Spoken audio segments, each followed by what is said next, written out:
Magical फटाका machine. एक जंगल में सिद्धू और चैतन्य एक पहाड़ी के पास मिट्टी को खोद कर वो बोरे में भर रहे थे। अब सिद्धू से चैतन्य, अरे इतनी मिट्टी हो जाएगी शायद, फिर भी अपन उतने तरह के वस्तु बना सकेंगे क्या करके लग रहा है। ऊपर से वो पांडे दुकान लगाएगा, वो दूसरे देश से सस्ते क्वालिटी के लाकर बेच देगा, तब अपन क्या करेंगे रे। ऐसा कहता है तो सिद्धू, देख चेतू, कोई भी कुछ भी करने दे, माँ के ऑपरेशन के लिए पैसे चाहिए ना, वो अपने दिमाग में बिठा ले, कहकर और मिट्टी खोदते रहता है। वो खोदते वक्त उस मिट्टी में छोटा सा लोटा दिखाई देता है। उसको वो लोग अच्छे से देखकर साफ करते हैं तो वो एक मामूली लोटे जैसा रहता है। अब सिद्धू से चेतू, ये सोने का लोटा रहता तो कितना अच्छा होता, अपनी तकलीफें दूर हो जाती थी, छी। ऐसा बोलकर उस लोटे को बाजू में फेंकता है। उसके बाद वो मिट्टी को बोरे में ले जाते हैं, पर बड़े अजीब बात होती है, वो लोटा लुढ़कते हुए उनके पीछे पीछे आता है। ये वो लोग नहीं देखते। ऐसे उनके पीछे वो लोटा उनके घर तक आ जाता है। ऐसे रहते हुए उस दिन रात को चेतू और सिद्धू खाना बनाते हैं और कुछ देर फटाके बनाने के बाद आकर खाएंगे सोचते हैं और बाहर जाकर फटाके बनाना शुरू करते हैं। इतने में अंदर लोटे में से एक छोटा सा भूत बाहर आता है और वो बनाए सो खाना पूरा फट से खा लेता है। उसके बाद कुछ पता नहीं वैसे फिर से लोटे के अंदर चला जाता है।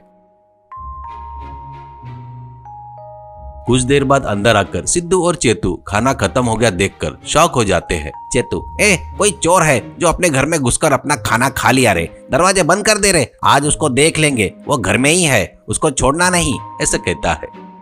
सिद्धू दरवाजे बंद कर देता है। अब चेतू, खाना जिसने भी खाया है दम है तो बाहर आ रहे, आया तो जिंदा बाहर नहीं जाएगा, खत्म कर देंगे करके बोलता है। बस अचानक लोटे में से भूत बाहर आता है। उसको देखकर दोनों डर जाते हैं। अब उन लोगों से भूत, क्या रे तुम लोग हमारे भूत से भी खतरनाक हो रे, खाना खाए तो मार डालते क्या। ऐसा कहता है। सिद्धू, भूत भागो रे। ऐसा कहता है तो भूत, डरपोक कहीं के, अगर तुम लोग मेरी रोज भूख मिटाई तो तुमको जो पैसों की तंगी है ना वो दूर कर दूंगा मैं, सोच लो, नहीं तो तुम्हारी मर्जी। ऐसा कहता है। उस बारे में बहुत सोचकर सिद्धू और चेतू उसको खाना खिलाने के लिए तैयार हो जाते हैं।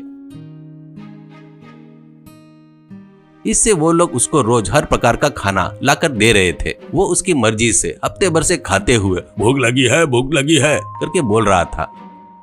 ऐसे ही रहते हुए उनको एक दिन परेशान होकर क्या करना करके समझ में नहीं आता। आखिर में वो लोग खाना खाने बैठते हैं तो उनके पास भूत आकर, अरे भूख लगी है कह रहा था। इससे वो लोग क्या करना सोचकर वो खुद खाने वाला खाना भी उसको दे देते हैं। वो वैसे खाना देते हैं तो वो बहुत खुश होता है। अब उनसे भूत, लड़कों तुम्हारे से मैं बहुत खुश हूँ, तुम लोग खा रहे सो खाना मुझे दे दिए, मेरे से तुम लोग बहुत प्यार करते हो ना रे। देखो मेरा लोटा है ना, उसको ले जाकर एक चूल्हे पर जलाओ, तब वो बहुत गर्म होने के बाद एक चमत्कारी मशीन बन जाएगा। उससे तुम बारूद बाकी सामान डाल दो, बस उसमें से जो चाहिए वैसे मांगोगे वैसे क्रैकर्स फटाके बाहर आ जाएंगे।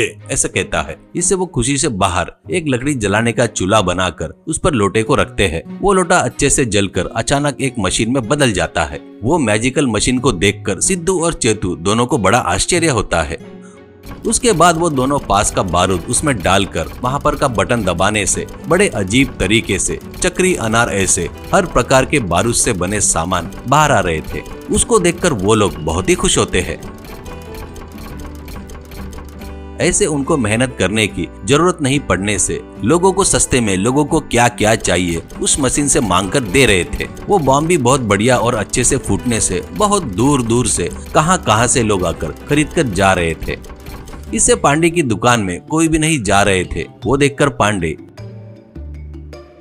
एक दिन उनके मशीन के पास आकर देखता है वो लोग पटाखे बेच रहे थे। तो पांडे, ये क्या मशीन बड़ी अजीब है, मैंने कभी नहीं सुना और ना ही किसी ने मुझे बताया, क्योंकि ये बेवकूफ जंगलों में खेतों में घूमते रहते हैं ना। क्या है तो इसमें कुछ जादू है, कैसे भी करके इस मशीन को खराब करना होगा करके सोचता है।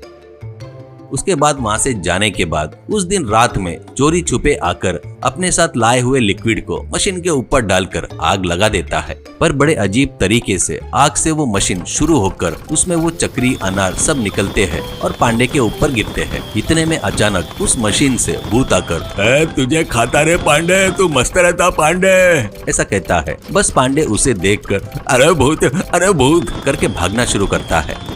वैसे ही मशीन से निकल रहे चक्री उड़ते हुए जाकर पांडे की दुकान के ऊपर गिरकर पूरे पटाखे जलकर खाक हो जाते हैं। ये देखते हुए पांडे रोते हुए बैठ जाता है।